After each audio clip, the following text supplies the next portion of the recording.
Hello. I did my book report over author Shel Stevenson. Not a whole lot is known about Shel Stevenson's personal life, but we do know a lot about his career path. Shel was born in 1930 to 1999. He's an author, a poet, a film writer, and a songwriter. Shel's career path. He began his career path in 1950, where Shel joined the military and began writing for the Stars and Stripes magazine. In 1952, Shel began writing and drawing for various magazine companies.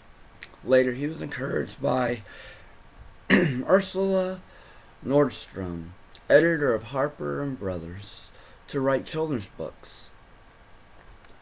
Thus started his career. In 1961, he wrote his first book, a premiere for Tender Minds. The following year, in 1963, he wrote a bunch of short stories. One of the poems that he wrote was Lafgafado, the Lion Who Shot Back, which is a book about a lion who found a gun and practiced with it and shot back at the hunters who pursued to attack him. All of his books and stories are very ironic and very humorous, which attracted a lot of his crowd. In 1964, Shel wrote his first bestseller, The Giving Tree, one of my personal favorites. But it was turned down a few times before it was published. They didn't know exactly where to classify it, whether it was a children's book or whether it was for adults. Shel states it's a relationship between two people, one giving and the other taking. Pretty simple enough. 10 years later, in 1974, he wrote his next children's book. It was an instant success, Where the Sidewalk Ends. The poem and drawings of Shel Silverstein is considered a classic by many. The collection of poems includes Nose-Picking, Smelly, Disgusting Garbage, a true eye-catcher for children's literature. An example that I have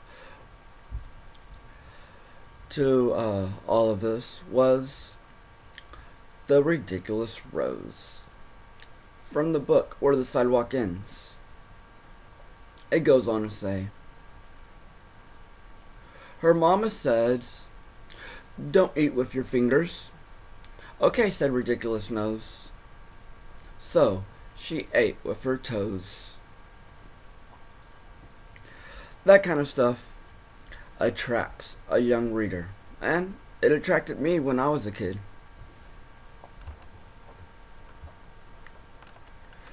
In 1981, Silverstein continued to publish many works and many great hits.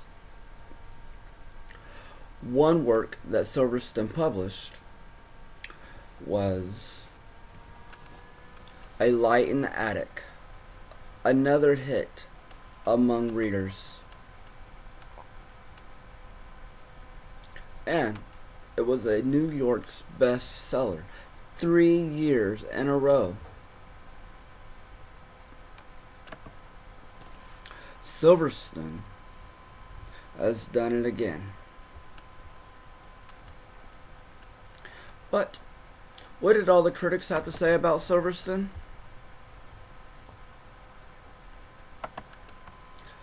Some critics continue to point out that Silverstein was, but no stretch of the imagination, a great poet. Others, of course, would disagree. Eric A. Kimball in 20th Century Children writes, this way. His poets read like those of a fourth grade would write in the back of his notebook when the teacher's eyes was turned. Kimmel goes on to say that may be precisely his appeal. In my opinion, I believe his unique outlook on life is both captivating and refreshing. The imagination of Silverstein lures children to his work, teaching them poetry can be fun and imaginative, and not just rigid and strict. For my class activity that I chose a little bit of his artwork and a little bit of his descriptivity for his poems. My class activity goes on. Shel Silverstein is very descriptive in his illustrations and very literal. I will read a few of his poems, and I would like for you to choose and illustrate what you believe Silverstein is trying to describe in the poem. For example of all these classroom poems in this activity, I went ahead and assigned this assignment to my daughter, who is 8 years old and in 3rd grade. The first poem reads, Turkey.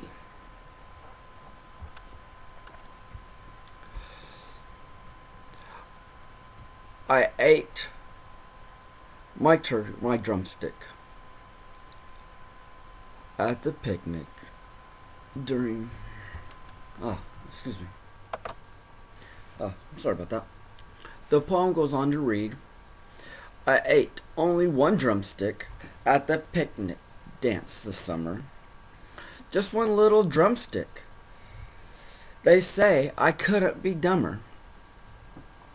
One tough and skinny drumstick. Why was that such a bummer? But everybody's mad at me, especially the drummer. I read that poem without showing the picture.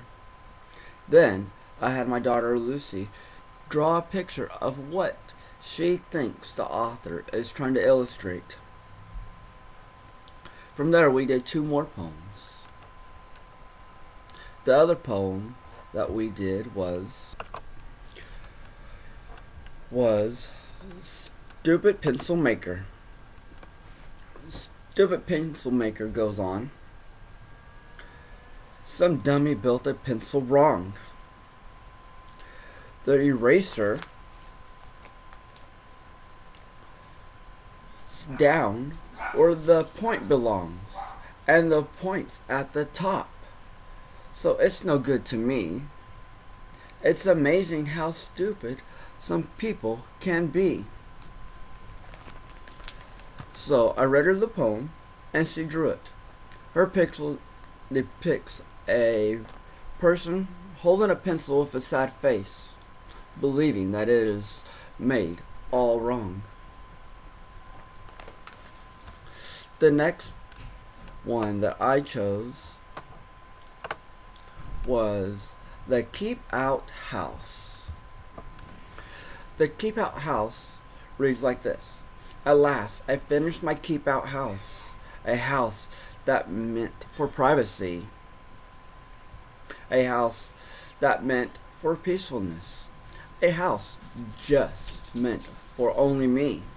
There is no door where strangers knock, no windows where they peek and grin. A perfect private keep out house. Now, how do I get in? To the left you can see Shel Silverstein's depiction of his poem, and to the right, I'll blow it up so you can see it, is my daughter's Lucy's depiction of a house. She wrote a sign that says, "Keep out, only me," and then a person with a question mark wondering how to get in. I believe Silverstein was a great artist and a great inspiration to many people. Thank you very much. Bye.